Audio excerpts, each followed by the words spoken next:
Good morning everyone, welcome to my channel.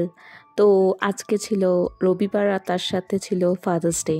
তো সকালবেলায় বাবাকে কিছু না বলেই আমরা বেরিয়ে পড়েছিলাম বাজারের উদ্দেশ্যে, কারণ সারা সপ্তাহের বাজার খালি হয়ে গিয়েছিল। আর তাছাড়া বাবাকে সারপ্রাইজ করার জন্য কিছু কেক আর কেনার বাকি ছিল। তো বাবার এই সপ্তাহে ক্যাটারাক্ট অপারেশন হয়েছে, তো বাবা বাজার যাচ্ছে না। জেনারেলি বাবা ব্যাঙ্গালোরে থাকুক বা কোথাওই, তো বাবা নিজেই বাজার যায়।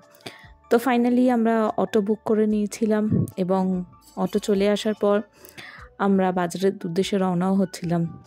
আজকে ওয়েদারটা ভালোই ছিল, কারণ এমনিতে সারা ইন্ডিয়ায় সব জায়গায় ভীষণ এখন গরম চলছে, আর ব্যাঙ্গালোরেই একমাত্র ঠান্ডা।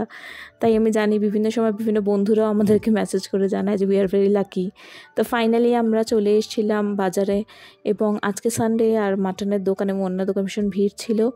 অ্যান্ড জলদি করে সব কিছু বাজার করে নিয়ে আমরা বাড়িতে আসি, এবং বাবার যতই চোখের অপারেশন হোক না কেন, বাবার প্রথম কাজ হচ্ছে যে বাজার থেকে আমরা কিনে নিয়ে এলাম। এবং বাবা এভরিডে কম্পেয়ার করে যে আমরা কত টাকায় কিনতে পারি এবং বাবা নিজে কত সস্তায় কিনে আনতে পারে। Actually this is the sign of a true Bong বা ট্রু বেঙ্গলি। সো বাবা আজকে ভীষণ খুশি হয়েছিল দেখার পর যে আমরা মোটামুটি ঠিকঠাক দামেই সব বাজার করে এনেছিলাম পুরো সপ্তাহে।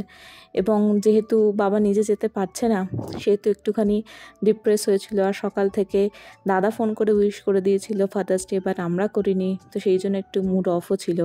তাই বলছিল যে তোরা আজকে বেশি কিছু করিস না, আমার এমনিতেই শরীর ভালো না। তবুও মনের মধ্যে কিছু তো ইচ্ছে ছিল, এতেই বাবা জানাচ্ছিল যে না, আমাকে তোরা যাই করবি তাতেই আমি খুশি। তারপর আমরা বেশি কথা না বলে চলে এসেছিলাম মাটনটা রান্না করার উদ্দেশ্যে, কারণ অলরেডি ঘড়িতে পেরে গেছিলো 12:30। তো মাটনটা ম্যারিনেট করে রাখার পরেও আমরা প্রেশার কুকারে এটাকে ভালো করে কষিয়ে নিয়েছিলাম, কারণ যেহেতু বাবা খাবে তো একটু হালকা করেই রান্না করেছিলাম, তো বেশি রিচ করিনি। কারণ এমনিও বাবার জায়গা বদলের জন্য একটুখানি হজমের অসুবিধাও হচ্ছে।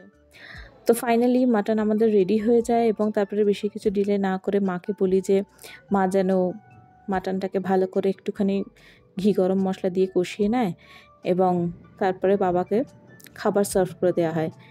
তো একটু অগোছালো ঘরটাকে একটু গুছিয়ে নিয়েছিলাম সারা সপ্তাহে, তো কাজ করার পরে সেরকম সময় পাওয়াও যায় না। তো বাবার জন্য কিছু ফুলও এনেছিলাম, এবং সেই ক্ষেত্রে দাদাও চলে এসেছিলো, এবং বাজার থেকে আমরা নিয়ে এসেছিলাম বাবার প্রিয় গুলাব জামুন কেক। তো গুলাব জামুন কালকে রাত্রেও বানিয়েছিলাম। তো এইখানে বাবা ফাইনালি যখন দেখে যে আমরা কেক নিয়ে এসেছি, তখন বাবা ভীষণ খুশি হয় এবং একটা ভালো করে শট দেওয়ার জন্য রেডিও হয়ে যায়। এখানে দাদাও বাবাকে নিয়ে একটুখানি ভালোবেসে বলছিল তুমি কেক খাও। তারপরে আস্তে আস্তে মা বাবাকে লাঞ্চ দিয়ে দেয়, এবং লাঞ্চে বাবার ফেভারিট সব কিছুই করেছিলাম, লুচি, মাটন, গুলাব জামুন যেমন বলেছিলাম কালকেই করেছিলাম, আর হচ্ছে ডাবল ডিমের অমলেট। তো মোটামুটি আজকে এই সিম্পল মেনুটাই রেখেছিলাম।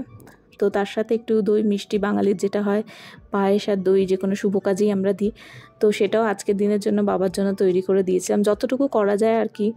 কারণ যখন বাবা কলকাতার বাইরে থাকেন তখন একটুখানি ডিপ্রেস তো থাকে, এবার আজকে বাবাকে খুশি করার একটা উপলক্ষ পেয়ে যাই, এবং সেই হেতু রান্না করেও বাবাকে দিই। তো বাবার খেয়ে মনে তো হচ্ছিলো যে ভীষণ ভালোই লেগেছে, এবং অনেক বেশি আমাদের বলে যে হ্যাঁ খুব ভালো হয়েছে, এতক্ষণ করে তোরা কষ্ট করেছিস।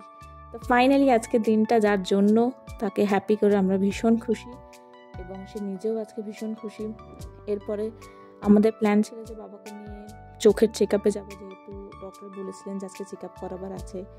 তো বাবাকে আরাম বিশ্রাম করে লাঞ্চ করানোর পর আমরা বেরিয়ে গেছিলাম হচ্ছে চোখের চেক আপ করানোর জন্য। ওয়েদারটা দেখুন এখনও ভীষণ সুন্দর লাগছে, খুব সুদিং একটা ওয়েদার, এবং মাঝেই সকালবেলা একবার বৃষ্টিও হয়ে গেছিলো, তাই রোদ সেরম ছিল না। আর এখানে চলে গেছিলাম কফি খেতে।